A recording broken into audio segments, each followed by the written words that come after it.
Hi everybody, I'm Sheila Jeffries and I'm going to be introducing Al today. It's a great pleasure for me to introduce Al because we knew each other in some of the olden days that will be spoken about today, because I met Al in Leeds Revolutionary Feminist Group in 1978, I think it would be. That's right. In that group for a couple of years. And I think I might have had something to do with the Reverend newsletter too in those days. So, not that I can remember very much, but so Al has had an illustrious career, I think I would say, as a radical revolutionary lesbian feminist, starting in 1970. That's right? Yes, starting in 1970. Yes. Yeah, and has mostly worked on violence against women and women's health. And she was involved in setting up wires in those early years, and she's going to explain that to us and give us some dates and so on. And she's now involved in the Lesbian Archive North in Leeds, which she's also going to say a little bit about. Feminist Archive North. Feminist Archive North. Sorry. You know, sometimes my hopes are above my whatever. Yeah. My ambition is too great. Now, so thank you very much for inviting me. I'll just add a little bit to Sheila's introduction, really bringing me up to date. My work has been in making films, radical social documentaries, feminist slant, usually specialist audiences, but sometimes broadcast. But I've more or less stopped doing that now. I have a part-time job as a manager of adult education, community-based learning, and since May, I've been a Labour councillor on Leeds City Council for the Headingley area of Leeds. And within that, a couple of the things that I've done are setting up a coalition against sexual violence in Leeds with the police, the universities, the Safer Leeds, Leeds City Council, the Leeds Rape Crisis, support after rape and sexual violence. And that's still at its beginnings. And I've also recently been asked to be what they said it was a women's champion, but I think really it'll be a lesbian champion for Leeds LGBT on Leeds City Council, because it does seem that lesbian is rather getting lost with LGBT. And there was a meeting of women as part of LGBT History Month in Leeds just a couple of days ago, and they said they really would like me to be the visible councillor, as the only out lesbian councillor in Leeds, and as far as I know, the only lesbian councillor, although you never know, do you? But I'm not aware of any others. So that's just a bit, but also, as Sheila said, I'm a trustee of the Feminist Archive North, and I'm going to pass these round so you can all take a copy. The Feminist Archive is an independent charity and trust with two branches, one based in Bristol at the university and one in Leeds. It's based at the Special Collections at the University of Leeds Library. But it's we are in charge of it, but we have support from the university staff to help access material, and we are there free of charge. And it's a collection of periodicals, publications, badges, newsletters, dissertations, posters, T-shirts, everything from the second wave of the women's liberation movement, late 60s to the present day, with bits of contextualising material as well. And these that I've brought here today are duplicates of newsletters and publications we already have in our collection. So I'm hoping that I don't leave with any of them. You're welcome to take them, in other words. No. Yes, they're there for the taking, because we do have copies. I too looked to see if we had any duplicate copies of the London Women's Liberation newsletter, or a Women's Place newsletter as it became, but I only found one duplicate, which is here, from 1977. So I brought that along. You can have a look at it afterwards. So what I was being asked to talk about is how we communicated before the internet, and then in particular the function and the purpose and the impact of newsletters, if that's correct. Okay, so I've always been someone who's keen on communication. I've never thought that feminism or lesbian feminism should be like a little elite club without anyone else knowing what's going on.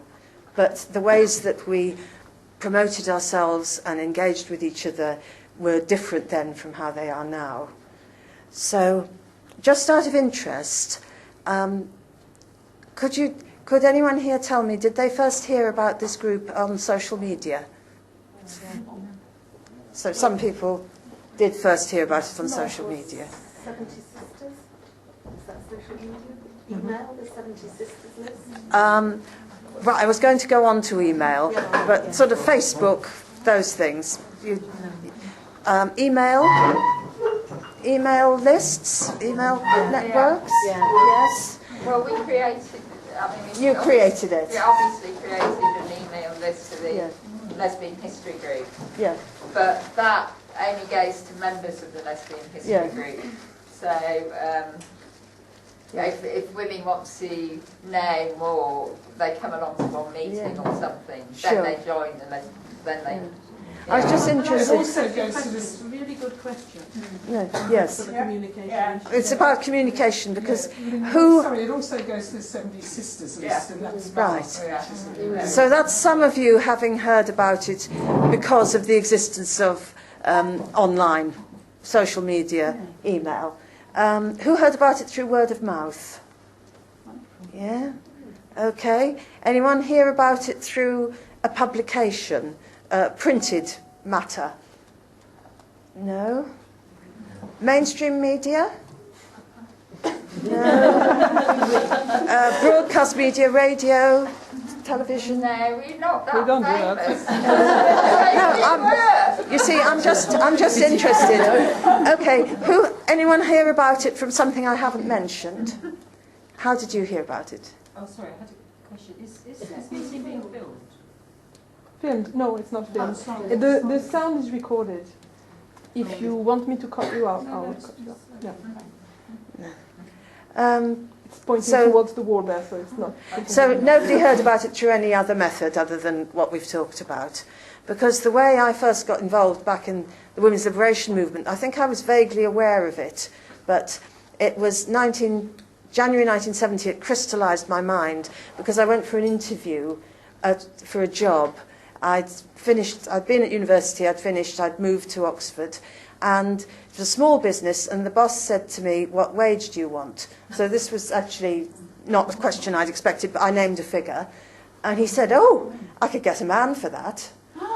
So, this was annoying to me. So I argued with him. I did actually get the job, and within 3 months I was at that salary, which was quite good. But aside from that, then that coming Sunday, the Sunday after, I was reading the Sunday Times, and I read about this thing called the London Women's Liberation Workshop and a magazine called Shrew.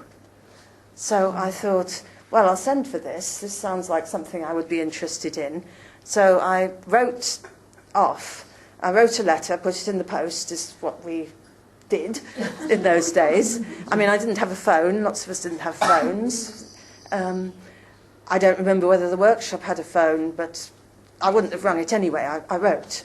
And I got my copy of Shrew and a little letter from somebody saying, "Do you know about this Oxford Women's Liberation Conference that is being arranged for March? And this is the contact name." So, it was within Oxford, so I wrote to the contact, who was at Ruskin College, Ariella Anderson, I think, Aberson. And she wrote back and said, "How nice to hear from you, and do come to one of our planning meetings." So I went along, and they were nothing but kind and generous to me. But I felt, I found them quite sort of different from myself, because at that time in my life I was wearing quite short skirts and lots of makeup and stuff, and they were not. So even though they were very kind and generous, and they were also talking in quite a political way, not that I wasn't political, I'd demonstrated against the Vietnam War and lots of other things, and community type of more things closer to home for an adventure playground. But it was, I felt a bit out of my depth, I suppose. So I thought, oh dear, you know, not sure about this. So then a few months passed, and I then began to think, well, that was a bit feeble, really. Here was this great conference, and I've read about it, and I didn't even go, and I live in the same town. So I asked a friend who was in the International Socialists group at the time, IS, if he could ask whether there was a women's liberation group at all that I could join. So he came back, yes, gave me the name, Hilary Wainwright. She was the organiser at a certain college, and they met at such a time. So that was rather good, quite a lot of information. So I went along, and they were pleased to see me. And by then I was a bit more determined, so I started going along generally to the group. So that was how I got started. And that's not so unusual. So pretty soon after having joined the group, it became a bit more formal. It grew very big. We moved out of her room into a larger room in the city, and there was a need for minutes of meetings to be sent round. There was a mailing list written down. So I volunteered to type up the minutes because I taught myself to type. It wasn't a skill that lots of people had in those days. You learnt typing if you were going to work in an office in a clerical or secretarial capacity, but otherwise you didn't, really. The keyboard was a stranger. So I could type. So it started where I was the typist, and someone else wrote down the minutes and then gave them to me, and I would type them. And after a while I thought, well, I can probably manage to take the notes myself. So I typed them up, which I did at work, and then I say this now, after all this time, I took the stamps from work to post them. And I thought it was a little perk because I wasn't really getting paid that much. But then there was a postal workers' strike. So every week I would bundle them up and then bicycle round Oxford, putting them through people's doors. So and that went on for 3 or 4 months over the winter. It was a healthy sort of thing to do. But this was one way that we communicated. How did people find out about the group? We word of mouth, similar to me. We endeavoured to promote it. So we had street stalls on particular topics. There were 4 demands of the women's liberation movement that had been worked out, done by then. It was 1971. And I joined the free contraception and abortion on demand group. And so we had street stalls in the centre of Oxford, and women would come by and we'd talk to them. And some of them were interested in just the topic, and some of them were interested in women's liberation as a whole. So we'd also started to have small groups in our different areas. So some of them started coming to the small group in the area of Oxford where I lived. And so, again, it was sort of word of mouth, but a street presence. And the Oxford Mail did give some publicity to what we were doing as a local newspaper. We also leafleted if we were going to have a march or demonstration, and if we were on the march or demonstration. We had one for nurseries, for example, wanting a nursery in a particular area of Oxford. And so we would give out leaflets, and so some women heard through the leaflets. And we also fly posted quite a lot. And it wasn't a sort of leisure activity, it was actually an important means of communicating to people and letting them know what was going on. And spray painting. Spray painting would be more political slogans, I suppose. Fly posting would be, there's this event coming up, there's a social event, and so on.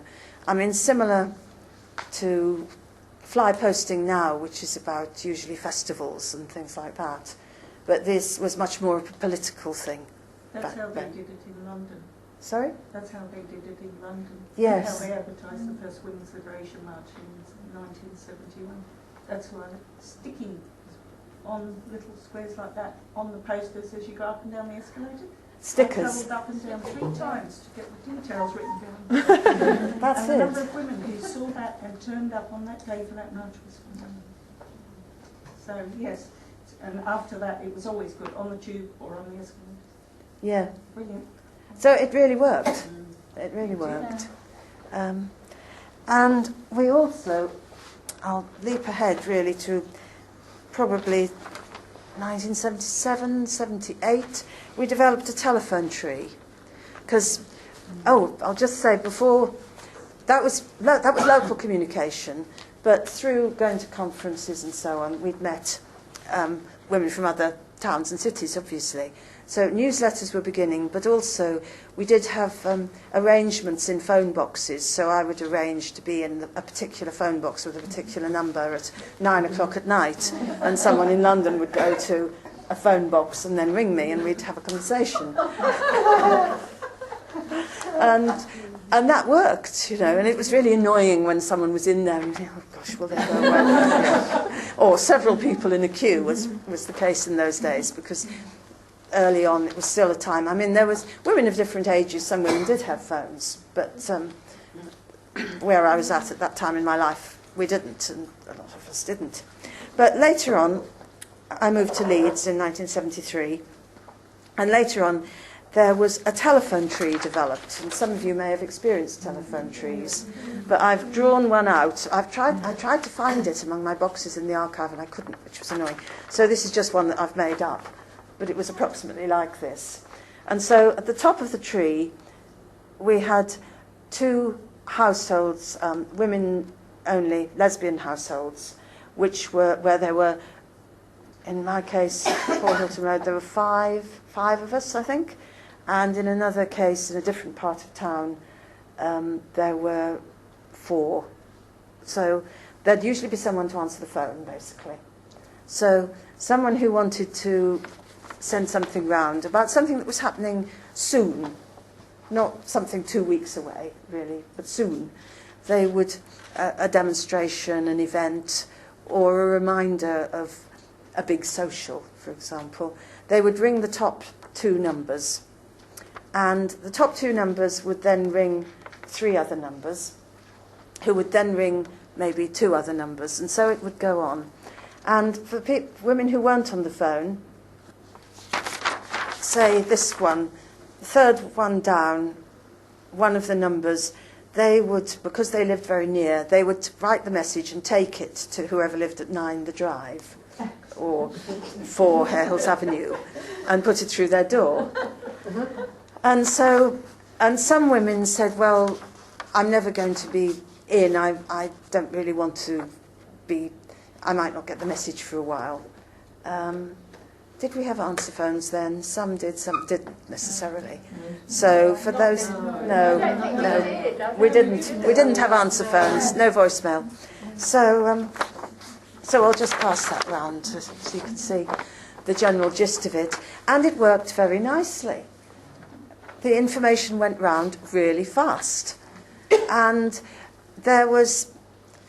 we had to then get a few guidelines, rules around it. There was annoyance when it was used by basically left-wing organisations to just put round a message, and women in those organisations, about something that we all knew about or we didn't want to go to, but they put it round.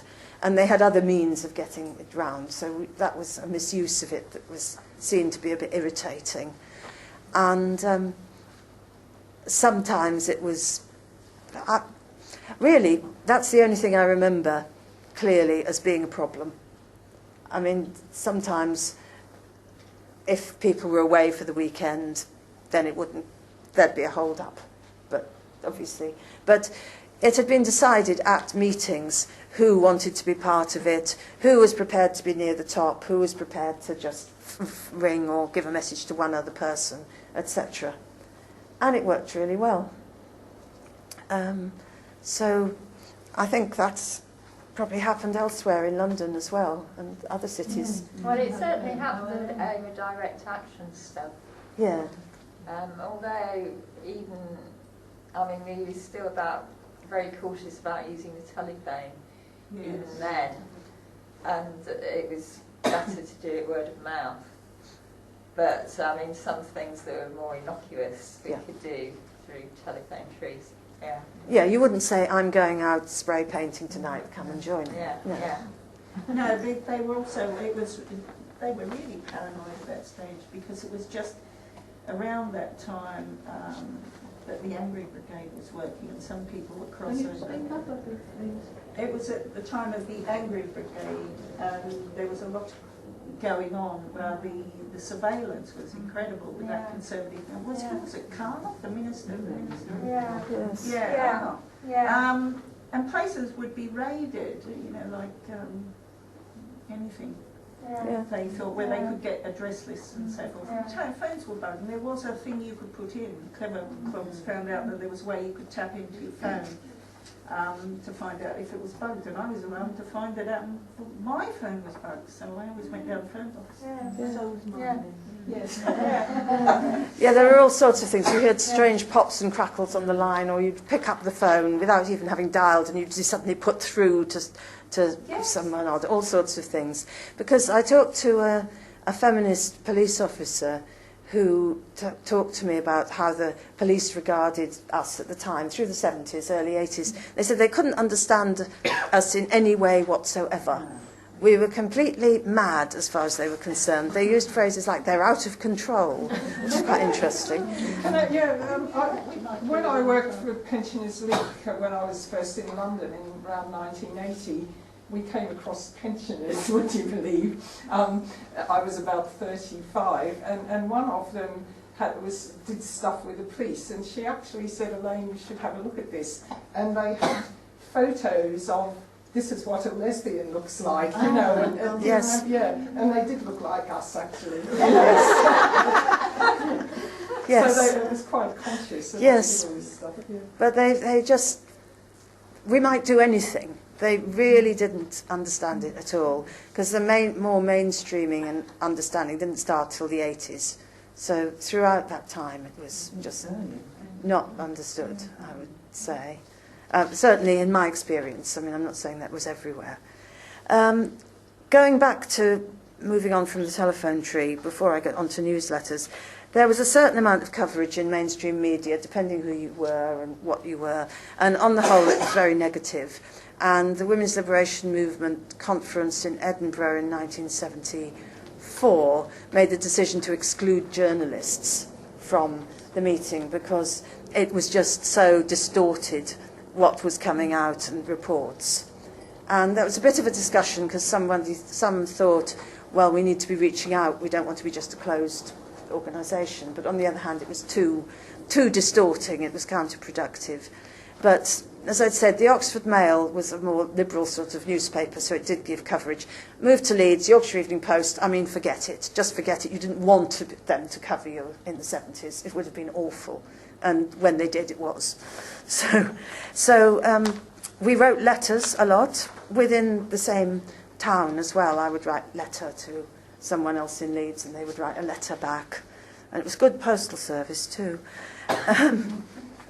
And then we had the penny blackout. Indeed, and we had the minutes of meetings, which were sent round, which would be internal, obviously, and sent through the post. And the alternative press, you know, the mixed press, Leeds Other Paper, there was one called Time Out, was a lot more radical and political in the early 70s. And that was the listings, the sort of coverage you got. It was a real good way of communicating. There was an Oxford publication called Strumpet, this sort of thing. Magazine called The Leveller, I don't know if anyone remembers it. This is the 1979 edition. So they would cover feminist topics, lesbian topics, and women's liberation, socialism, and the men's movement. This is all about the Men Against Sexism conference and the rape article, Every Man Benefits from the Actions of Every Rapist. So this was a way that people could walk into find a paper. And by then, of course, Spare Rib had been going since... Sorry, can I just ask, you say that everybody knew how to get hold of that. Where were you getting hold of it? Where would somebody go? Alternative bookshops, not Okay. W.H. Smith's, but other you have to know where to go, in fact. You'd have to know where to go. Stalls at conferences. I mean, yes, if you were on an outer estate in Leeds, you would not come across the leveller in your daily life. No. Absolutely not. If you went into those places at all, if you were a student, if you were around that sort of way of being, if you saw yourself as an alternative type of person, then you might. Yeah. I think I should just say that we also had Lynn Alderson earlier in, last year. Sister Ride. Talking about Sister Ride. Yes. And Only Women Press. Fine. So I won't cover that. So you don't need to... I don't need to talk... I mean, it's just making the point that bookshops were really important. They were really important. Yeah. And a lot of towns of any sort of size had them. I mean, not just big places like London, Leeds, but Dewsbury would have one. Smaller towns as well. A radical one or a women's one? A general alternative stroke radical one, which would have feminist women's publications in it. Yeah. And Spare Rib started, you could, in 72, you could subscribe, or you could also eventually buy it from W.H. Smith, but that took a while. They had to argue that one through. First of all, it was subscriptions and the bookshop network.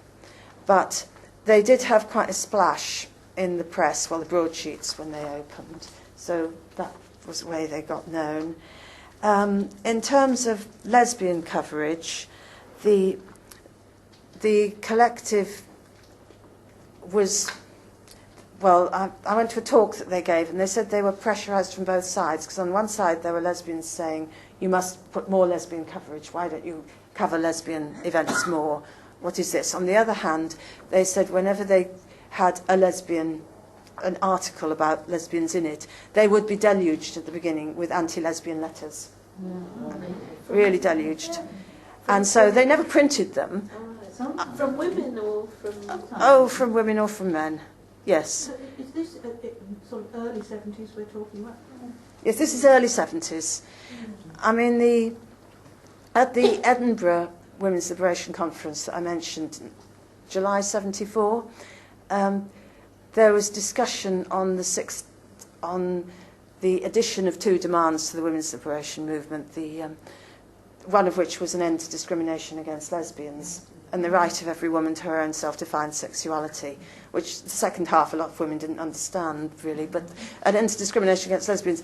And there was a minority, and I don't just mean two women, but quite a few who said, no, we shouldn't have this because we work in refuges or we work with girls, and if we're associated with lesbians, this will be a reason for local authorities to turn their back on us, for women to be put off, etc. Or for funds, there weren't many funds around at that time, but they wouldn't be given. And we'd just be ignored or discriminated against, or the places would have stones thrown through the windows, etc. So they weren't... Well, I suppose there were a few who were talking from anti-lesbian prejudice, but the others were talking from that standpoint. But in fact, I mean, the majority vote went against them, and that demand was added at that time. But that was the sort of climate of opinion that was around at that time. And the first lesbian conference wasn't until 1974. I think that was in Kent. Right. Yeah. Yes. And I mean, I wasn't at the Edinburgh conference, but presumably quite a few women were. Yes. Who went there. Yeah. Yeah. And I thought 1978 in Birmingham, weren't there big rows about lesbians there? That was the first conference I went to. Yeah, And well, it I was seem to remember there were more probably, as I recall, more on man-hating or revolutionary feminism. But I mean, yes, there were that was there as well. There was a lesbian conference in Bristol in 1976, March, or February or March 76, which I did go to. And that was when we walked around the streets singing, and we had candles. You remember singing "Anyone Can Be a Lesbian"? Yes. And then at that conference, there was a lesbian theatre group. I mean, they weren't professional. They were a group of lesbians who'd come together to put on a play at the conference, basically. And they'd put on the play. They'd gone to a club afterwards, and they were sort of the end of the evening had come. It was just them left in the room, I think, and a group of men broke in and tried to beat them up. And the club owner basically didn't do anything, wouldn't call the police. And that was sort of what standard for what used to happen at that time. It happened at Starfire School. Yeah. In 1980. Yeah. The Lesbian conference. Sure. But that would be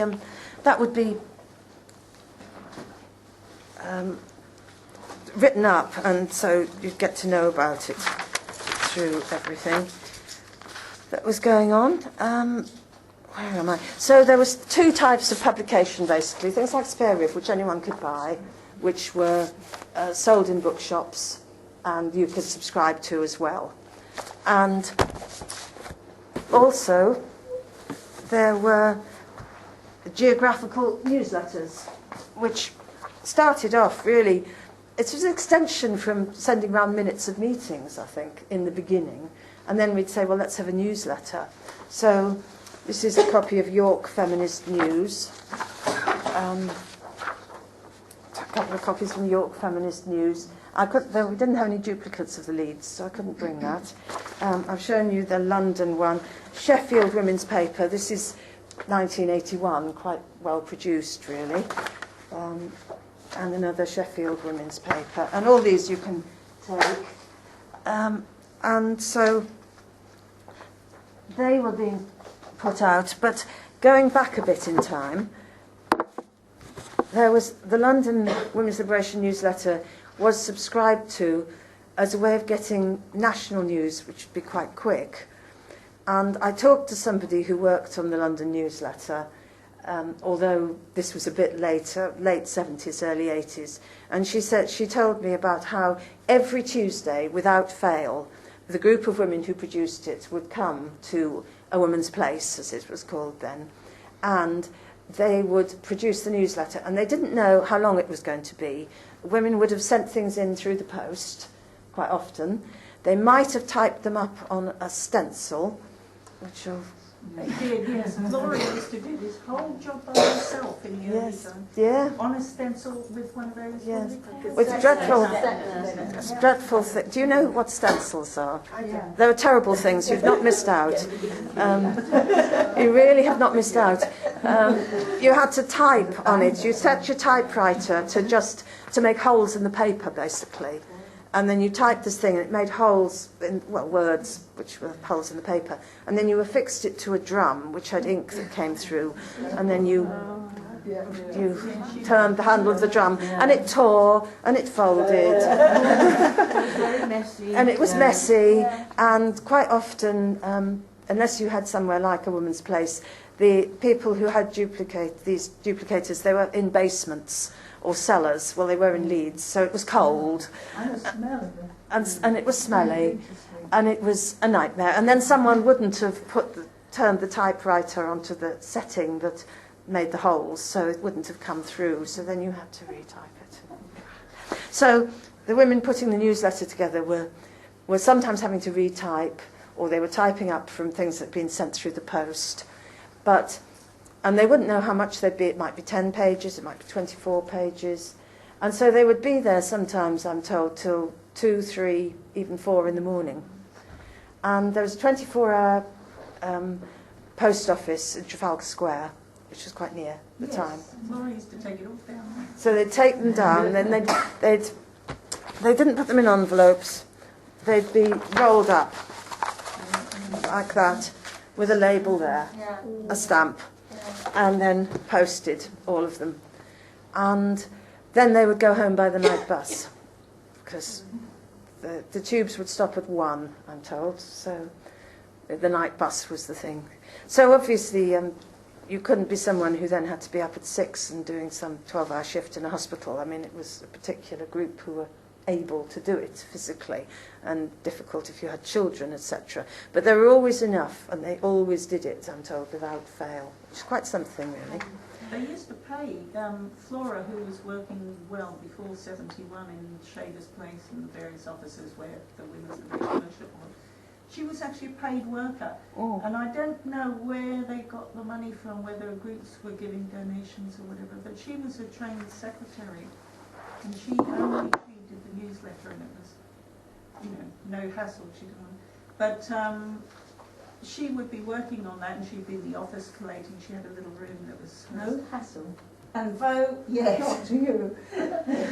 She would be in there working on gathering whatever was necessary and typing it and doing everything, and people would come in as volunteers like myself or whatever, and she would say, can you answer the phone today? And you had all your info or whatever, or can you write out the labels to be stuck, because they have to be on, ready for the music. Can you do this? And people would do lots of jobs, and Flora would be up to her ears in the office. She was wonderful. I met her. Yeah. Unfortunately, I thought a while back, I thought we really need to pick her brain and get all that early information. But she's now suffering with Alzheimer's. Sandy Moulton, who was her lover, tells me. Well, this is something we do at the Feminist Archive. We record women's memories of things like that. Hopefully, before they, while they're still able to give them, while they're still with us. It's a very important thing. The oral histories. It is. So, we in Leeds, the group that I was in, as I said, I've always been keen on communication, and we were getting Spare Rib, we were getting some other publications that were around at the time, and we were getting the London Women's Liberation newsletter, but we thought, well, we're in Leeds, and this is London. And while there was national coverage, obviously most of it was London, and why not? So we thought, why not start a UK-wide newsletter that would be internal to the women's liberation movement, so where we could have listings, have discussions between ourselves about the way we wanted the movement to go, political discussions and so forth. And it would have the same sort of editorial policy as the London newsletter, which was basically no real editorial control apart from no personal attacks on other women. I think that's really important, that no personal attacks. Yes, it's very important. Really important, because that's all totally different from Facebook and all the other things. It is. I mean, and it came about because there were personal attacks. Yeah. Nobody thought of that in the absence of personal attacks. Yeah. Personal attacks started, so then there was a rule, no personal attacks. Yeah. This is true. Yeah. You've got an example of what a personal attack would have been at that time, the sort of thing that they might have been trying to keep out? So-and-so is racist because she said such and such. Or you've got pots of money, it's all right for you to talk about whatever, and people would say, look, she may have come from a family with pots of money, but she's a feminist, she's a lesbian, and she's here and she supports us. And so you don't attack someone because you're Jewish, you would say that. That kind of thing completely out the window. When I got involved, the personal attacks had been dealt with by these policies. Probably. Yes, yes. And you don't go after someone because... Yes. So, yes, it was nasty. And also, you know a lot more about the London newsletter than I do. I think there was a rule about anonymity as well. Some women needed to be anonymous because they were lesbian mothers in danger of losing their child. They had a job that if they'd signed themselves Mary Smith, they could have got the sack, for whatever. So some women did choose to use a pseudonym, but just not signing it at all was not liked. But that was always a difficult one, because who did you know that Mary Smith was actually called Jane Jones? I mean, you don't know that, do you? But you knew that insubordinate clause was a pseudonym. Yes, you did know that. And then there was Astra, and Astra was someone who was well known in the movement, and so that was sort of okay. But the other ones who might just write in and no one had ever heard of them, well, maybe that was their name and maybe it wasn't, and I certainly don't know. But anyway, going back to Wires, we thought that it would be good to have a UK-wide newsletter that would have listings where we could have internal debate, discussions, the same sort of editorial policy, press releases, conference reports, letters about different things, opinions, poems sometimes, reviews of books, all that sort of thing. But that it would be put out twice a month, and we thought it needed to be democratic rather than a group of women just in Leeds who decided to do this, which, no bad thing. There are groups of women all over the country who just decided to put something out. I mean, Bread and Roses is an example, a group of women who wanted to put out a magazine in Leeds, and they were a closed group, and they put out Bread and Roses, and they sold it around the place, and we bought it. And that was fine. But Wise wasn't set up to do that because we didn't want to have power. So we thought this needs to be agreed. Our idea was, in order to get enough subscriptions to be able to have premises, so we weren't trying to do it out of someone's bedroom or something, we needed to get it known and accepted by the widest possible consideration movement. So in the Manchester Conference in the spring of 1975, if I'm not wrong, we put down to have a workshop there, and we wrote to as many publications as we could in advance, setting out our ideas, and said come to the workshop to discuss it. And I have to say that the London women at the time were hostile to this idea and said, why do you need this? We've got the London one. What are you doing? And it wasn't a good relationship enough on that. But a lot of women did come to the workshop, and they said, yes, this is a great idea, and go ahead and we will subscribe. And by then there were women's centres who could put in a block subscription and then say they would sell maybe 20, 25 copies each time. There were bookshops, as you know, like Sister Wright and others around the place. And the idea was it would be women only as well, because we didn't want men telling us what to do or interfering with it. But again, if some individual person wrote in, subscribed, I am Mary Smith, here is my subscription money, well, you never know, do you? You don't know.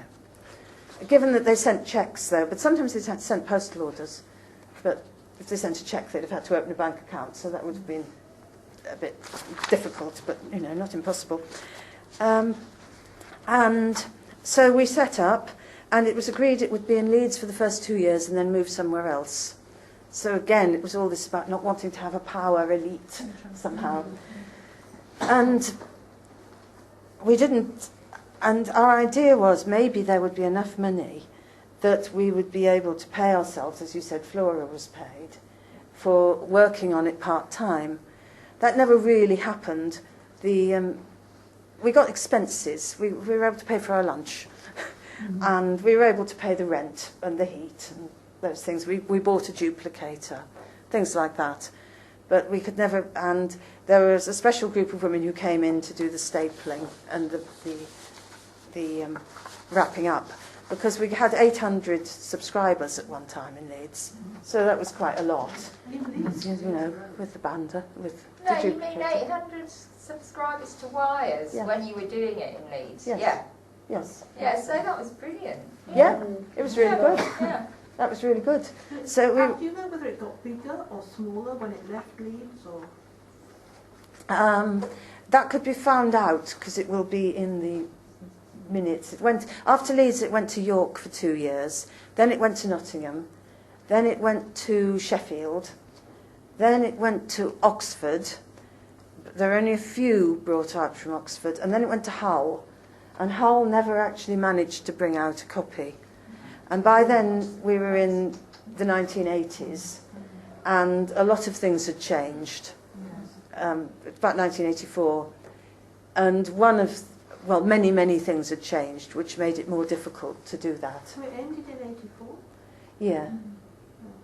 The Yes. London newsletter in 85, so very interesting that these things... That happened at the same time. And that is a discussion that could be had as well, maybe when I'm nearly through, really. So that is why we set it up. And women sent lots of things in, as they did to the London newsletter or to other local newsletters, and we would type them up and on stencils. And then we started getting it actually printed on offset litho, which was a great relief. I have to say, by the time they were in Nottingham, they were getting it produced differently. And so it had some really important debates in. For example, this one, I think I'm right in saying, you mentioned the Birmingham Conference. This has a whole report about the Birmingham Conference from the York women who went there. And it goes on for 4 pages, close type. Fantastic. And then someone else wrote in. And I think that's another thing. These were long articles. That is a real difference from Facebook. Wrote in a great, considerable length about different issues with a considerable amount of analysis. Yes. And that is a huge difference between the two, I think. And then there's another one. This one, it has the Leeds Revolutionary Feminist Group wrote a conference paper called Political Lesbianism, and there was a very long ongoing debate in Wire's newsletter, different sides of the debate, all sorts of different views, and Only Women Press decided to publish all of them in a book, which they did. And that sort of thing. Love Your Enemy, it was called. And that in turn gave rise to a lot more discussion. So it really did launch a great deal of discussion and change. It wasn't just as well as somebody writing in a poem. There was a whole lot of things, a huge impact they had, the newsletters. And then newsletters also on different topics, different tendencies within the women's liberation movement. The Revolutionary and Radical Feminist newsletter, for example, which started looking like that, and then, looked like that, really. And that was quarterly, it came out from Leeds, but women would send in articles. And let me see. Yeah, feminism or sadomasochism. That was a big debate in the movement that some of you will remember. Many of us will remember, I suspect. Violence in videos, ban them. Remember video nasties and all that, and that came out. Beyond the Shelter, this was about a women's support group at a mental health clinic. What happened? Which is an investigation of a cultural feminist myth.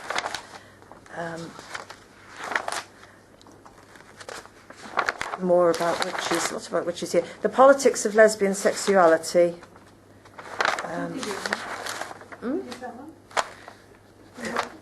Who wrote Politics of Lesbian Sexuality?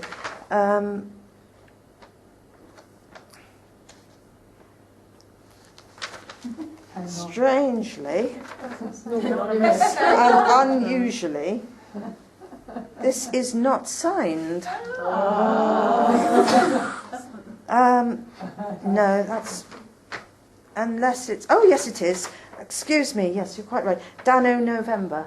Remember Danu? Danu. God, yes. July 81 to October 82. Yes, so that was Danu. Yes, thank you for pointing that out. There's quite a few cartoons as well. Was that the birth of, the feminist cartoons? Lots of cartoons. We had a very good cartoonist called Annie Smith in our group, so therefore she was able to do cartoons. It's just... Can you pass that round? Yeah, I'll pass it round. Happy to pass it round. I'll pass anything round that you like. But there are other things. For instance, Scarlet Woman, that was a socialist feminist current of the women's movement, but it wasn't attached to any one particular political party. So it was more general. And this one... That's the one with the cartoon with me. All about sexuality. Shall I pass it round that way? There was Women's Voice, which was an offshoot of the Socialist Workers' Party as it became. And Socialist Workers' Party ended up closing down Women's Voice because it was becoming too autonomous and independent. Yes. But it was meant to be for way for working class women to get together. That was its idea. And all those women that came out of that kind of thing used to call it the socialist wankers. Indeed. There was Cat Call, feminist discussion paper.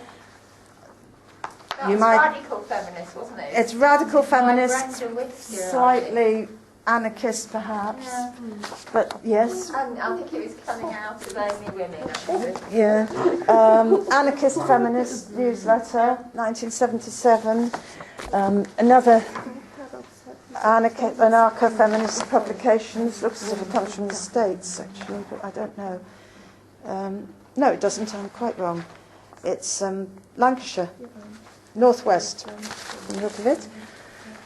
And then there were newsletters on particular issues, such as the Women's Reproductive Rights Campaign, the National Abortion Campaign, or for particular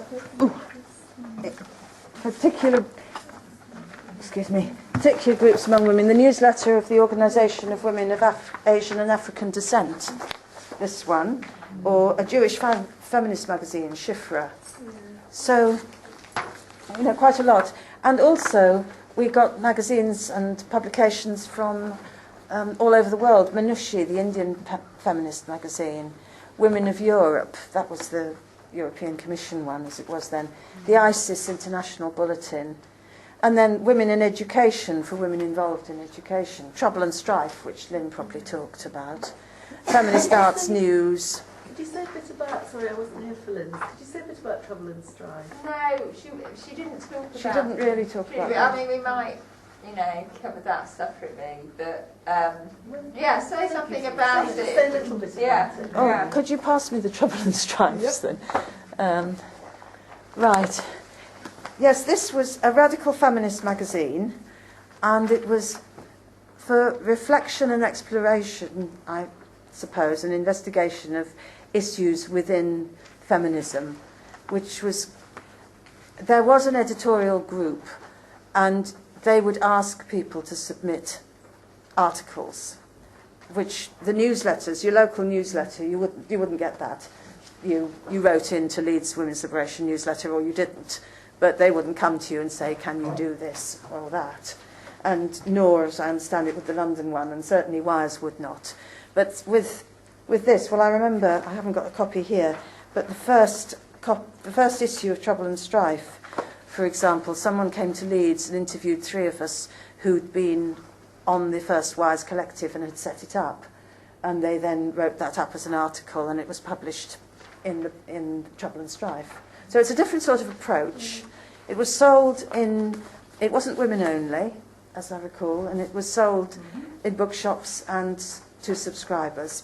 I don't remember it being women only, and it doesn't say so on the cover. No, I'm just surprised.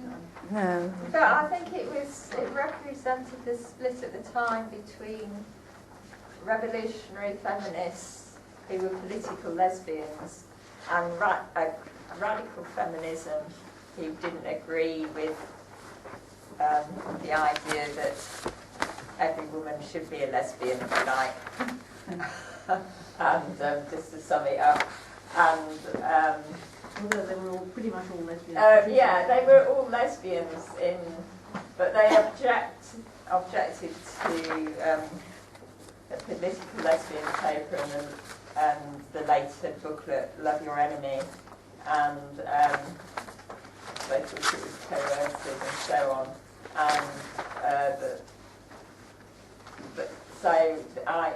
And to my mind, and definitely because Lynn Alderson was living in my house at the time, it was a split between radical and revolutionary feminists. Radical and revolutionary feminists, and particularly around political lesbianism. And sexuality, generally. Because the first issue, 1981, had on the cover, the one that Al hasn't got there, not the sadomasochism debate. Specifically because revolutionary feminists were saying sadomasochism was a very, very serious issue and we were analysing it and fighting it. And these particular radical feminists who put Trouble and Strife together saw themselves as above that kind of thing. We don't even need to discuss sadomasochism. We'll say on the cover, not the sadomasochism debate. And then, of course, it became absolutely huge, and is huge now when, we were right. We were right. I should say, having been in the first radical feminist group in London in 1972, that started 71, that what became later known, and we used to get very angry about this, as radical feminism, was not representative of what the kind of discussions or the kind of things we thought about. It went off in a weird angle, and people would say, oh, I'm a radical feminist, years later, and you think, When you said they thought they were above, what do you mean they thought they were above it? They thought, I can remember being told in the patriarchy study group, that there was another thing. You were in that, weren't you, Al, in the patriarchy study group? Yes. Yeah? Which was a lot of us were doing PhDs and things at the time, and that was about 78 to very early 80s, 80, 81. And that split, and the women who split from us, particularly Audrey, as you recall, Al, said you don't have to look at sexuality head on. You can look at sexuality in sideways kinds of ways, and she was an anthropologist. She said, for instance, you could look at how men in some tribal groups do mock fighting with papier-mâché things stuck on the end of their penises. But you don't have to look at sexuality straight on. Don't call it sexuality. So there was at that time a big split about whether you did, which we as revolutionary feminists did, totally analyse sexuality as the very fulcrum, the foundation on what you've got to look at. And a lot of others thought, you think that was kind of a bit rude, a bit too sort of direct, that sort of What year was this, Sheila? This was 81. 81 Yeah, was when because you see, Garthwaite- I think there's also, we must remember different things happened in different cities, because in Newcastle a whole lot of us set up Tyneside Rape Crisis Centre, which is still going, and in 1978, and it was sort of a mix of heterosexual and lesbian women, and some of them saw it as like citizens' advice, and the first two workers insisted that we look at pornography and really understand what was going on, and we weren't saying, at that stage I didn't really know the difference between a socialist feminist and a radical feminist, because you'd go to meetings, and in fact Hilary Wainwright was in Newcastle then, and I was, and people would say, oh, those women are from the SWP, and I didn't know what that was then.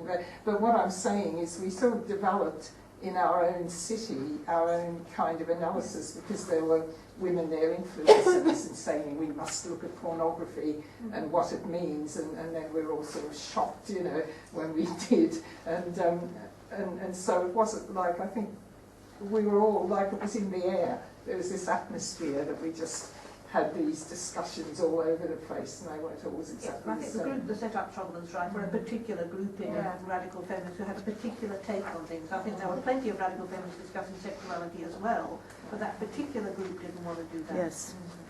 But I mean, I think the other aspect was, just looking at this, articles about wage law. I mean, wage law was a particular revolutionary feminist initiative for overall women against violence against women, and it was also that sort of direct action confronting men for what they were doing that was another aspect of revolutionary feminism, if you like. I'll just... Radical feminism did more poetry. Yes. They tended to do poetry. more poetry. But we had drawings. I now think it was so contentious that nobody signed the Thoughts on Feminism thing that came out in 72 or whatever, because to criticise Franz Fanon head on in those days was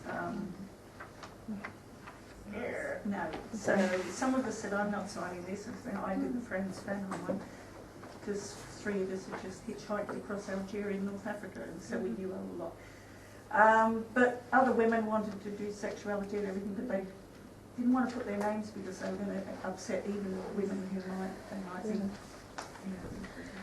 I just wanted to say two more things, if I may, and then that's all of my, three more, but all very brief. One thing that I didn't mention was that we had a lot of pamphlets, and we keep a lot of pamphlets. And so it wasn't just newsletters, it was pamphlets. This one, for instance, Informal Elites or the Tyranny of Structurelessness. And this came out in a journal from the US called Second Wave, and was reprinted by Rising Free Bookshop on the King's Cross Road on November the 13th, 1973, and this would be sold and passed round by in the ways that I've described before, and it would cost about 4p or something at that time, and this would be discussed in women's liberation groups. And this was quite a big one. This is not the place to go into the whole structuralist debate, but it was big at the time. Or this one, The Politics of Sexuality and Capitalism, #1 by the Red Collective, who were women. And so there was a lot of this sort of thing, cheaply produced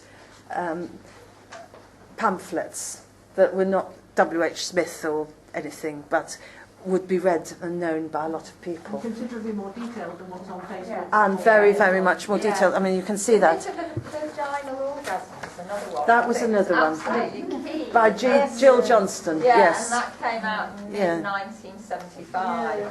And then the second thing I just want to say is that during the 70s, it has to be said that it's not just in the women's liberation movement or the lesbian movement or the left or anything, mainstream across the board, consciousness about disability and access was just about non-existent. So it started to come to a head with the disabled people's rights movements and so on. And disabled lesbians, disabled women were angry that they would turn up at a conference and quite unknowing there's a great steep flight of stairs or there were no lifts or this, that or the other. So what... and at that time, there wasn't the pictures and codes that are used now very broadly to say whether something's accessible or not. So feminists developed the Sisters Against Disablement Access Code, and that was quite innovative. And it had a lot of codes at the bottom, a lot about whether there was a mini-com loop or it wasn't just for mobility disabilities, it was all sorts. And there was even, I didn't know about this till my friend at the archive told me, the Access Code Choir, which was a choir of disabled women who would sing at events and so on. So that was something in the early 80s. And the other thing I just wanted to say is that one thing, it might sound as if I'm harking back to the past, oh, wasn't all this wonderful or something, much better than social media. But I think one problem was that if an article was written, and maybe it was in Wires, and maybe it wasn't a personal attack, but it was bordering on, or it was maybe could be seen as an attack on a whole group of women, it'd be another 2.5 weeks before something else came out, or if something else was expressed quite harshly. Whereas now on social media, if that happens, someone will come in straight away, oh, whoa, this is a bit harsh. You don't need to be quite so heavy about this. And it will be dealt with almost within the day, and then you can move on. And that does seem to me better, because things would fester, things would grow up, and opinions would sort of freeze and solidify, and it wasn't good in that sense. So I think that's one way in which the more instant communication of today is a bit better. And that's all I've got to say. Can I just say, you were talking about the access code. Yes. And my chapter on identity politics I've just written, for the book I'm doing on lesbian feminism, I identify that as a main reason for the collapse of the London Women's Liberation newsletter, rather than being positive. So right. I see it as a very, very serious problem. There were two things. There was that, and there was the issue of race. Race and disability destroyed the London Women's Liberation newsletter by 85. By about 82, 83, the access code was coming in, and it gradually got longer and longer. There were eventually 18 points with about 8 points under each point. If you wanted to arrange a meeting anywhere in town, you had to go there and talk, including your own home to some extent. You had to say what was the quality of the floor, what the taps were made of and how they were used, what the lighting was, etc., etc. 18 points, 8 points under each one. Now, meetings dried up because you had to produce this code and fill it in, having visited the venue, which was often an hour and a half across the other side of London, and you had to get it into the newsletter. So by the end, in 85, there were about 14 pages of access codes and about 4 pages of content. in the Women's Liberation newsletter in London. It died. Women stopped advertising meetings at that point because it was impossible to do. So yes, it's marvellous that women and lesbians invented that code. That's terrific. But the fact is, they did it in a way which actually made it impossible for feminists to operate. And nobody else was doing it at the time. As you say, no public buildings. You couldn't ring up a public building in which you were having a meeting and say, what are your access details? Because they didn't have them. So you had to go there and say how many steps and what was the floor covering and so on and so on. And of course that's never done now. I don't think they do anything in quite the detail that code was doing.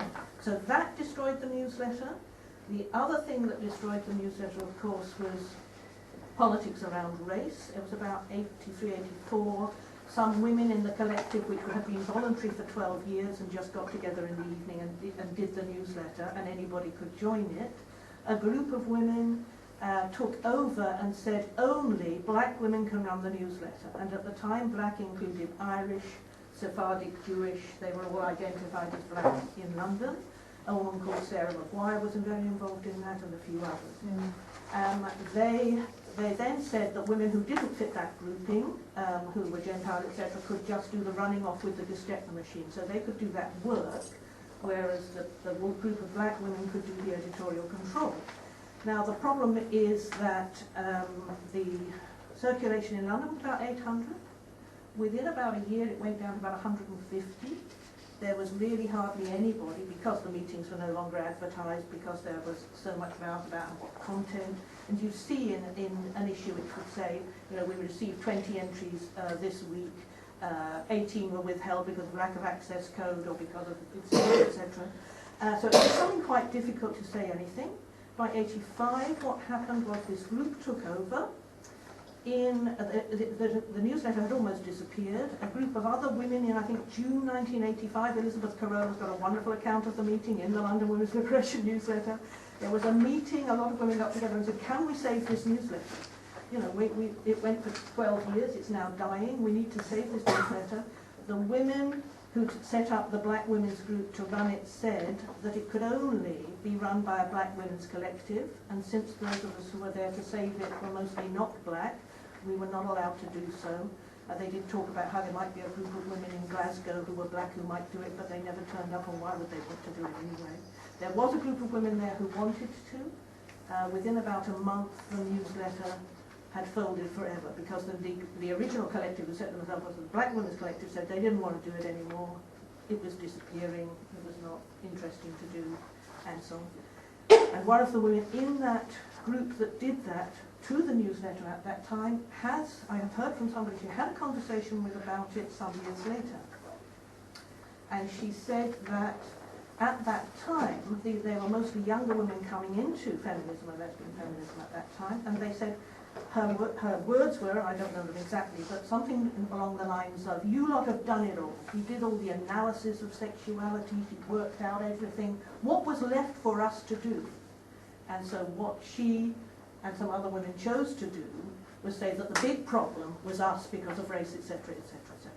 This woman was Irish. So that was it. We lost the newsletter. And that woman apologized some years later and said, I realized that was a problem. No meetings could be organized, nothing was happening. I'm not saying that was the only thing that was happening at the time, because obviously feminism was under great strife and you know, there were other things going on. But I just wondered whether, and from what you were saying, Alan, it seems not to be the case, that wires did not collapse because of those issues, but that actually the group just failed in order to bring out any copies of it.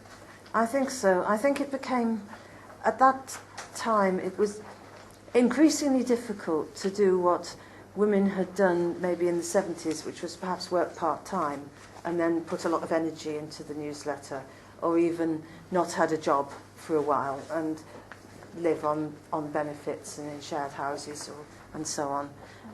And it was just a bit easier to do it then, and perhaps with being younger as well, I don't know. And there was more of an idea that you should get a job or look to a career than there was in the 70s. So that was one difference. You just didn't physically have as much time. Things cost more, that was another thing. To bring it out, it was all more expensive. And I think the identity politics definitely played a part, the sort of nastiness that went on. So all of those things, really. But I mean, I wasn't in Hull. We've had at the Feminist Archive, they sent us over a filing cabinet, and they got very far into producing their first newsletter from Hull. And I've never really known why they didn't finally do it. But I think it had taken them so long, and Oxford Collective had splintered a bit for sort of similar reasons. And it had been so long that a lot of the addresses would have been out of date by then, and trying to get the subscription list up again in a very different climate was also difficult. So I imagine that's why they just gave up and didn't do it in the end. So it's sort of similar, but other things too. It's interesting to bring that together and work out what were the... Very much so, yes. I mean, with the Rev Rab newsletter, it was, I think the last, because I've got the last one, I think, that was ever produced, and it was then called, the status had been up to Rev Rab magazine, although it looked exactly the same, really. But it was being produced in London, and Julie Bindle was involved in Oh, it. yes, Yes, yes. other younger women were involved in producing it. Yes. But it just, I think it was 1986, because that was really the only publication of the lesbian feminist movement, what we now call lesbian feminism. We would then called it revolutionary feminist movement at the time, and it just, in that 1986 was the last one. 87, actually 87, but Was it's it almost 87? just because Julie... Julie. There was one in 1990, I think, of the I think newsletter. I've got one. Oh, Yeah. I thought it was the copy I had was the last one. 1990. Yeah. Well, Julie went to London in Yeah. 87. That Yes. I know, Well, it must have been 87 then, not 86. or a bit later yes. on, anyway. Yeah. But yes. Can we sort of think about or talk about how having all these strengthened, Yeah. you know, sort of, I'd be interested in talking about comparing social media now and what we had then, Yeah. and whether that, you know, that made us stronger or not. But just one thing you said earlier, the fact that we all analysed things and really thought about what we were doing and wrote long articles, and also the other thing we haven't said, maybe we've talked about the splits and conflicts, but just the community of actually getting together doing these things, because I was involved in some of the Scarlet Woman ones. There was sort of those of us in the north all came together, and you know, I can just remember really heartwarming weekends where we just sort of talked the whole time, had nice meals, decided what we were putting in them, and all. So I'm just interested to sort of Yes, it's open up that kind of discussion. Yeah. I became politically active in 1990 as a teenager, walking out against the Gulf War. And obviously in those days we didn't have the internet or social media, so we did a lot of the things that you mentioned in the talk. And then came the mid-noughties, when everybody had internet in their home, so people started abolishing all these, you know, all these things. But then we realised in a lot of campaigns that I've been involved in, which are various, that actually, while social media has its positives, in a lot of ways we went back to producing physical newsletters and sending them around, etc., because we realised that social media is very impersonal, and sometimes if you really want to build something, you cannot get away from ringing somebody and building a personal relationship and knowing that person, because I have 600 friends on Facebook, but I don't know a lot of them, and most of them I never really engage with. So I think if we want to strengthen the feminist movement today, and we want it to grow, and we want to build like a protest, like, I don't know, Million Women Rise or Reclaim the March or anything, there needs to be a combination of all sorts of things to make it work. Yeah, can I just mention two things? They're nothing to do with feminism. Yes. It was from you talking how this is sort of hasn't gone away. Two groups I've been involved in Bristol Older People's Forum, they still gather and do this stuff, because a lot of more elderly, you know, 80, 90-year-olds don't have computers, and they still sort of gather, put a magazine in an envelope and send it out. And when I was involved, it was always a very nice couple of days sitting talking. And Protect our NHS in Bristol, we do street stalls, and we now get people to sort of sign up if they want to do things. You mentioned that earlier, and I think, and also it's very effective in making people aware of what's happening. And as you were talking, I was kind of thinking, it's interesting that it's lasted in, or it's permeated into those kind of things, mainly with older people too. They're nearly all pensioners in both cases, so they weren't directly involved in feminism, but that sort of street stuff.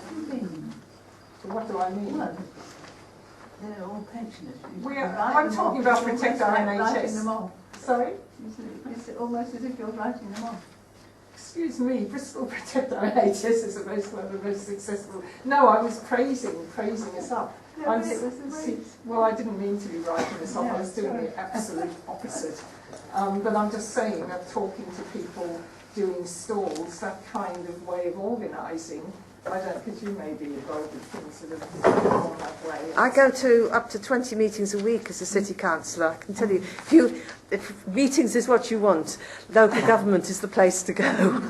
It really is. But no, I mean, I get what you mean, but it's interesting that it has still survived, and I take what you mean, that it can be very, very impersonal, and people press like and you think, oh good, but it's not quite the same. No.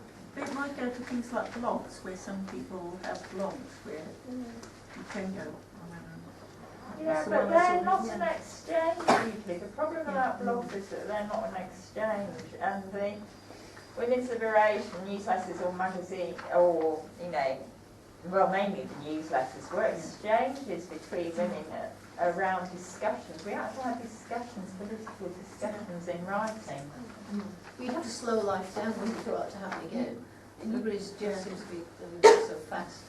But there is, you do get comments on blogs and discussions on blog posts. Yeah, I've seen loads of really, really good discussions online. It does happen. And whole blogs responding to other blogs. Yeah, we do. But I think, I mean, obviously, like we do live in such a different world now. And I think the thing with the blogs is that, I mean, maybe here you'd have the groups in Leeds and London, and it was all kind of relatively local, wasn't it? So now you might have someone writing a blog in one part of the state and then getting responded to from Dundee. Very often.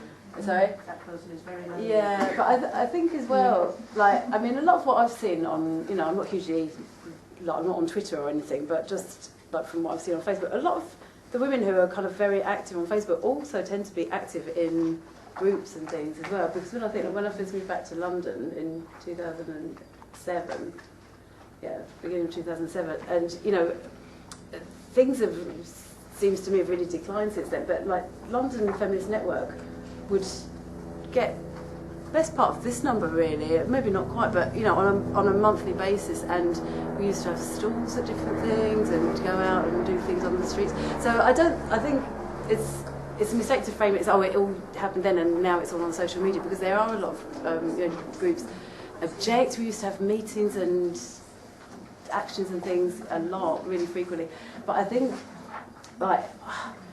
I suppose in some ways maybe things get so accelerated these days because of the speed of social media. But like when you think of some of the splits that happened, like in the the big splits in the 80s around sexuality and things like that, like I can see that that's really happened within the space of a couple of years, where you had like groups like LFN and Object really quite holding sway for a brief period. In terms of like being anti-sex industry and anti-male violence, and now you've got like Sisters Uncut, which are part of all the pro-sex work and pro-trans. So I don't know. I can't really make much sense of it all, but I think that Sisters Uncut, I think they meet quite a lot, don't they? From what I know, they have loads of different branches as well now. So now there's not just Sisters Uncut; there's Sisters Uncut in every area, and they meet weekly. Yeah. So it's kind of going on, but it's just so we've got terrible models. But yeah, the workshop initially, when Flora was employed, and she used to get flack from some people who said, Flora sits on the fence. Flora had to sit on the fence because really what the workshop was for all those enormous number of women's groups in London who were meeting weekly or whenever they met, and she would be putting notices in that maybe the Kilburn group were going to be hosting have Sheila Rowbottom come in to talk to their group, and if other women wanted to come along, they were welcome. And so they'd find somebody with the biggest room possible in their council flat or wherever they could get it. And that would happen. So initially a lot of the newsletter was small things. You know, the Kilburn groups have Sheila Rowbottom. The Ladbroke Grove group is going to be having a stall in the whatever, and they're going to be selling this. Compendium is having a meeting on sexuality or something or other, hosted by whatever. So it's lots and lots of small things, but if groups were producing things and writing things, and lots of stuff came out, and if you wanted them, and that was a nice thing about the workshop, people used to come up in their lunch times to Shaver's Place, all the way upstairs, which you'd never get up if you were to say, tiny little staircase right to the top, and pick up all the latest leaflets and stuff from everywhere that people had run off from their group or written up, or anybody interested in doing this, flyers, you know, holding a conference on this and so on. So that was how it worked. There were a hell of a lot of groups, and really the workshop was on the top, supported by it. It wasn't an entity in itself.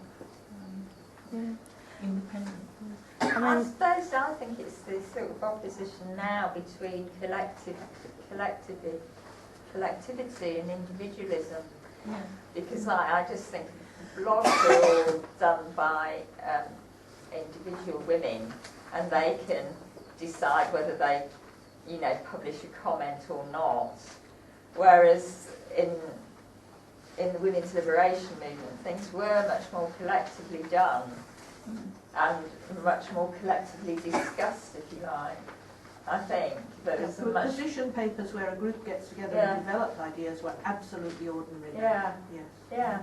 Yes. And they used to have meetings in the workshop where I went to several of those where people would come, and they were from different groups and so on, and they would come, and sometimes there would be criticism of something that had been done.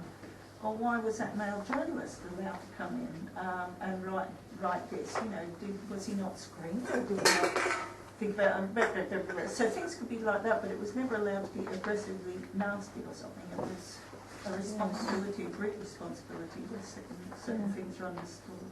Just what you were saying about groups getting together to discuss things and then putting out their ideas. I mean, that could be done in newsletters. Yeah. But I found this, the seventh demand, some notes for discussion, put together by Hampstead Women's Liberation in June 1976. And they're talking about a seventh demand that was proposed at the Newcastle conference, which wasn't actually the seventh demand that was that was decided on at Birmingham. This one, which called for equal sharing of domestic chores and the care of children. So that one put forward by Brighton Women's Liberation. And this paper, and I'm not sure whether this was just how we came to have so many copies at the Feminist Archive, but they were all in the duplicates box anyway. And I assume it must have been written for some sort of conference, or else just because otherwise it would be in a newsletter. But I'll pass that round. So, I mean, just take one and see. Not so much for the content as just for that's the sort of thing that you might get, I suppose, on social media now from a group or an individual. But the groups can't easily come together. But women using social media maybe in different countries, so yes. It's harder for them to sit in someone's living room and write a paper. It would like be, that and exactly. make those ideas spin from woman to woman. Exactly, yes. So it's just interesting that this sort of thing would happen and be widespread. It's just different. So it's a different point. So I don't want to kind of interrupt the flow of the conversation, but I was just wondering if you've done anything, or if the archive is thinking of doing anything around digitalising stuff to make it more available, and also whether you've got the lists of what you've got at least kind of digitally, so it could be searched. Yes. You know, without physically coming and having to go through everything. Yes to both. We're part of the EMU system, which is a digital archiving system that Special Collections at Leeds have developed. And if you go on, we're developing a new website at the moment, which might be out there now for the Feminist Archive North, which will lead you through so that you can search on categories. And it's not complete because we're volunteers. We do 1 day a week, and you know it's a mammoth task. And the volunteer who was going to start on the digitising unfortunately had a heart attack and isn't able to do that now, and you know this is what happens. So the aim is to get everything digitised eventually, but we've been held up a bit by where it would sit in the university system because it's a massive amount of space. And also when the spare rib was digitised by the British Library, they had to ask permission from contributors everywhere. And so that is another issue, but we've just decided, because we've had donations of things, we've just decided to do it when we can. So yes, and yes, but it takes time. Can I just say about the women-only issue, because you did bring it up about how not Yes. publications for women only. Yes. So I've been having a bit of fun with this in writing about sadomasochism in the 80s, because extraordinary analysis of sexuality and sadomasochism is being developed by radical and revolutionary feminists in Britain in women-only publications. Yeah? Whereas the sadomasochists themselves, like Della Grace and her photographs, went straight into all the radical press. She's in The Guardian, all the photographs of women in bondage, etc., etc. And of course, lesbian feminists anyway weren't very photogenic. You know, we don't look terribly sexy, so The Guardian didn't want us. But apart from that problem, the sadomasochist analysis went straight out into mainstream media, and our ideas were completely. I think that was a problem. It's a very serious problem, and the problem now is, I mean, I have done a bit of work in the archive, and there is a rule at the archive that you cannot actually quote from something that a woman says in a woman-only publication unless you ask that woman's permission. So, Elizabeth, I have to ask you about a lot of things that you have written in the Women's Liberation newsletter, which are absolutely marvellous, but I need your permission for all words. Okay, so the problem continues in a way that the extraordinary ideas that we were developing are still behind 2 layers of secrecy. Yeah. It was a problem in the 80s, and it enabled the sadomasochists to win. They would have won anyway because they had the whole of male supremacy and every single man behind them. Yeah. But the fact that we were secret was a problem then, and some of that secrecy is remaining now. I mean, fortunately, a lot of the Facebook discussions and the social media discussions are out there. People can see them. They can also attack the women. So one of the things that the women-only nature of these publications did was make it possible for us to have these secluded conversations and develop analysis where we were not getting attacked. Great. That's what it was for. And it did that. But we were also secret, and we got wiped out. So there's an interesting tension there. What we've done is, if something says women only, fair and square on the front, then, or on the title page, then it's women only, and we've put a restriction on it of 50 years. If it doesn't say women only, like someone mentioned, catcall, surely that was women only. Well, it never says anywhere on it that it was women only. Therefore, as far as we're concerned, it wasn't women only, unless someone tells us it was who was involved. And the same with the rest. There's obviously things like personal letters, which are restricted for a certain number of years, usually when they're donated. There's we've got the 1 in 4 project from Bradford, which was a project for dealing with girls and women who've been sexually abused. And anything there that gives names and addresses, we actually have got rid of the names and addresses. But it's also embargoed for 50 years because they could still be traced, by relatives. So there's that sort of thing, which is true of any archive anywhere. You get embargoed stuff. And then the specific women-only thing, we have restricted it to where it's very obviously stated. But we've put a 50 years on it, and we don't know what else to do. And the fact is, I could go to pretty much any other archive and use that material and quote it, and that's fine, because they don't have that rule. You could. The only archive that has the rule is Leeds Feminist Archive. So that's quite a contradiction. So a man it's a difficulty. Would go to the Women's Library at LSE, quote all that stuff. Because I've got feminist principles or whatever, I can't do that.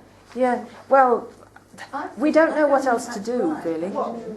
I think when people give stuff, they can make. I'm talking about the Women's Liberation newsletters. I cannot say anything about the newsletter. But if I quote something from the Feminist Archive, the news I got out of all commission, then a man can go to the Women's Liberation newsletters in LSE and quote stuff.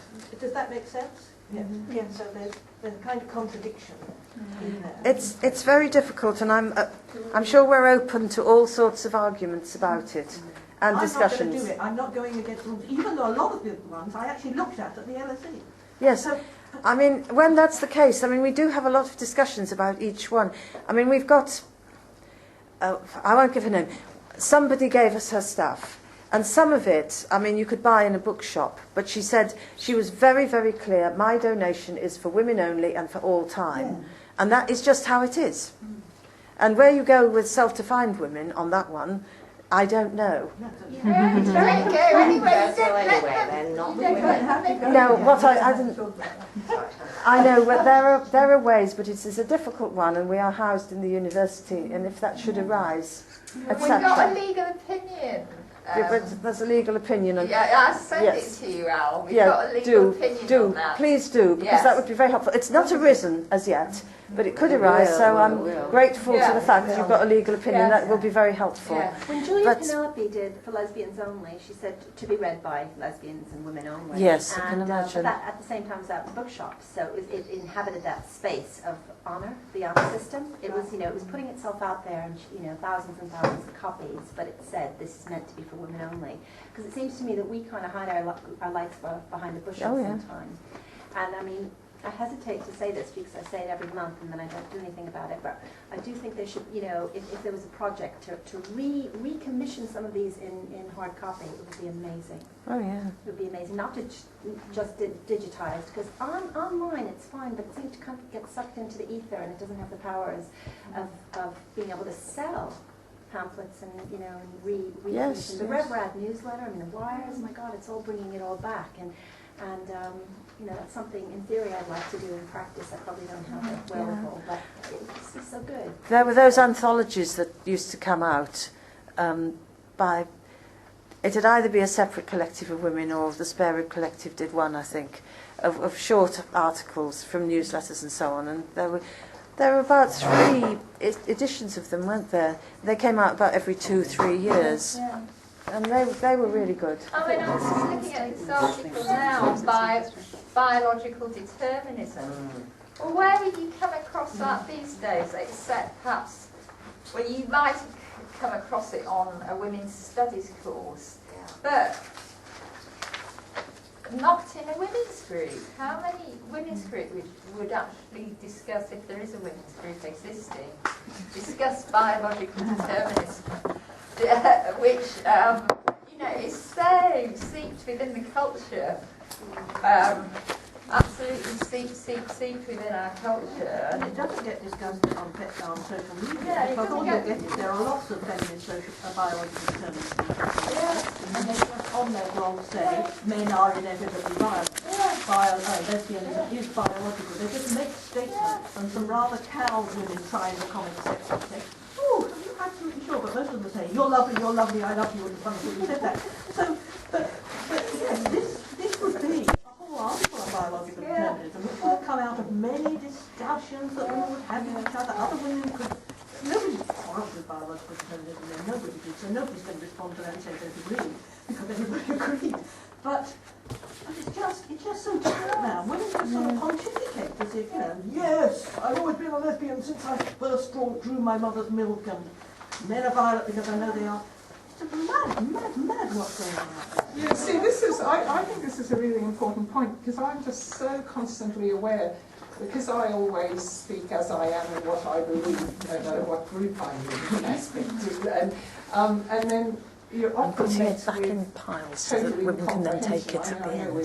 We all have this. but I'm just, like, in a way, making connections from what you said. Like, we've got these years of arguments, and all these people out there, they don't really understand. I know I'm saying something really obvious. I'm just, again, thinking of my MP, and how I keep sending all this stuff, but she just doesn't you know, with the best will in the world, I don't think she's antagonistic.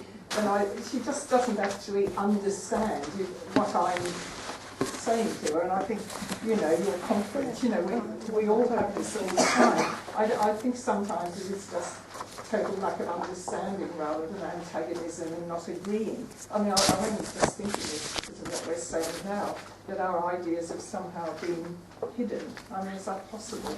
I think that we're making some quite big generalisations, because I think whilst it is true, I'm certainly not sort of defending the majority of kind of so-called kind of feminist organising that goes on, but I don't think it's true that there is no discussion, that there are no women, that there isn't anyone talking about biological determinism. There might not be loads. There are, Jyoti, I know it's the facts. In fact, the defences of biological determinism are outright and extraordinary. But I think really, like, I mean, again, maybe this is a really obvious thing, but I don't think it's just, obviously the means of communication have all changed, and there's all the implications of that in different ways. But also there has been like a complete takeover of feminism, like a massive takeover, so that basically what goes on in so-called feminist spaces, anything that goes on under the name of feminism now is, you can guarantee, is more anti-feminist than just what goes on in an average, you know, sort of.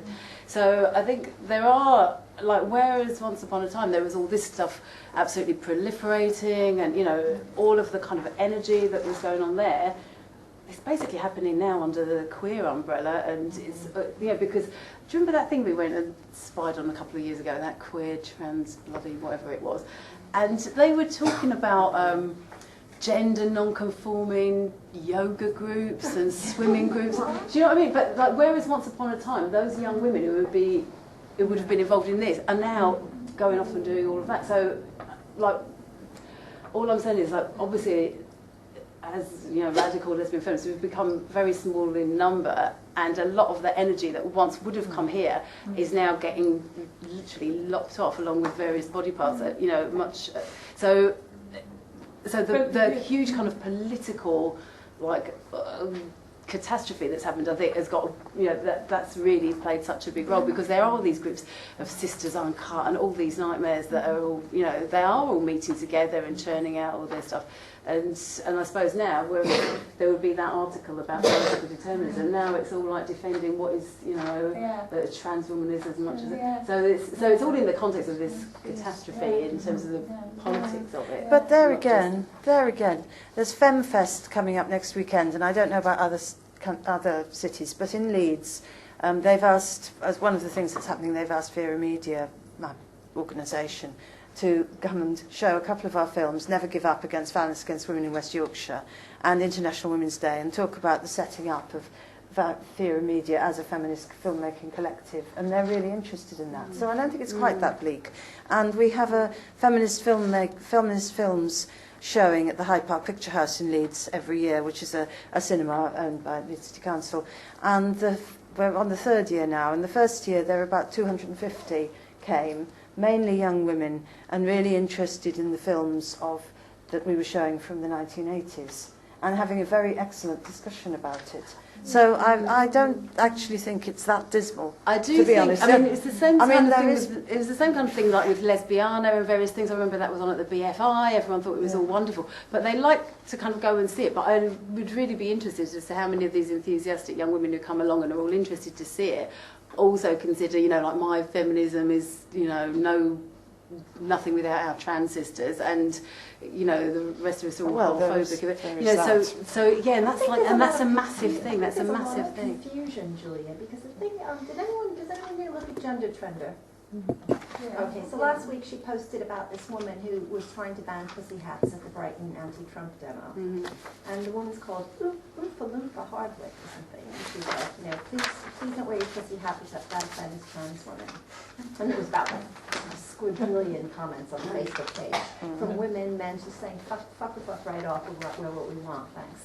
You know, it was really great. There's just all these people saying, well. But then you looked at her Facebook page, and it had a picture of a big vagina saying, if you diss the sisters, you're not fighting the power. So I think this is a young woman who's highly confused, doesn't know what she thinks, kind of wants to be a feminist, but if a trans person says boo, she'll go like this. So when I encounter young women, I just encounter this huge confusion and this inability to kind of draw the line, say this is what I think and this is what I don't think. and an inability to know that being a feminist means having to say no and having to come against male power. And so all the young women just want to be nice, want to be accommodating, but they also want to be feminists, and they're struggling. I don't know the answer to that, but that's the sense I get. That's not that they're anti-feminists, but they're struggling, they're confused. But I think you have to look at the groups that are being set up and what they're doing rather than just individual confusion. It's the kind of, you know, look at what's happened with the NUS, like with pretty much all, well, not pretty much, I would say all of the university feminist societies that are all falling over themselves to have men in them and, you know, are all very pro-trans, and then putting in complaints about any, you know, feminist lecturer who actually is a feminist. In the 70s and 80s, at conferences, women wrote papers on man-hating, why this was a completely reasonable activity and why indeed feminists had to hate men, it was the only thing to do. And I think at the Brighton conference, in about 78 or whenever it was, there were 3 different papers on man-hating, and so you'd have hundreds of women going to workshops on man-hating. They all started pretty much from the point of view because it was obviously a reasonable thing to do, and then we'd just have different discussions about, you know, how to womanifest it, this man-hating, and what language to use, and so on and so on. Well, that could not happen now, perhaps because there isn't the protected space, because obviously women are not talking online about man-hating except in closed and secluded situations or whatever. But that was big for us. Man-hating was big. I mean, it was huge. And it's such a nice place from which to start, because then nothing else is difficult to say, pretty much. You know? But I think maybe also because way back in the 70s, and I don't know when that kind of filtered out, local groups had consciousness raising and so on, where women, and you know, in this group, some of us talk a lot and others don't say anything, but women were encouraged to talk, and through sharing what you thought you were the only freak in the school or whatever, you gradually realised that there was a shared experience in the group. In all kinds of ways, and there were differences, but there were certain things in common, and I think that kind of thing helped empower women in a personal way, that you could actually talk and find that there was a whole room full of women who felt like this and who felt that they'd been dumbed down by patriarchy or whatever, which gave you some kind of strength when you left, to think, I'm not a freak, I'm not alone, I'm not the only one that is seen as a man-hater because all the women in the room have something. And taking that away, you went away with some strength, but there isn't that now. So whenever someone goes, they shrink away because there's not the sisterhood, so to speak, of that solidarity. Where you think, no, I've spoken to hundreds of other women and they all think like this. I don't know, it's an isolation there. Yeah. Have you got to go, Al? I have, really, but what I would like to do... Have you got back what you need to take back? I don't... The only thing that I'd like to take is the contribution by who brought these, because I'd like them to see if we've got them in the Feminist Archive, so if that's okay. But please do take any of these, and I've even brought bags that you can take them in. Oh, thank you. So there you go.